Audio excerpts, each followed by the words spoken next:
Hey guys, do you want to add a YouTube video link to a text on your PowerPoint presentation? Well, this is the video for you then.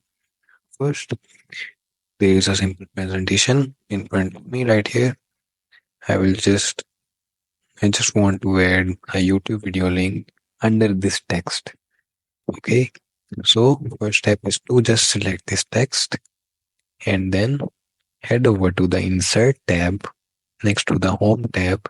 Click on it and just drag your mouse to the right, and here as you can see the link option.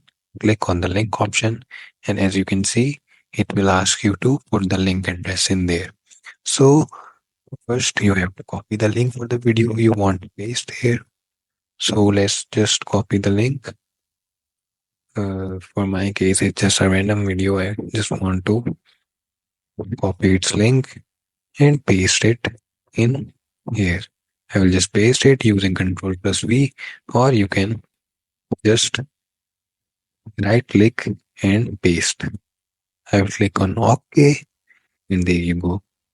The YouTube link has been posted into the text. I hope you like this tutorial. Please leave a comment and share the video and subscribe to the channel.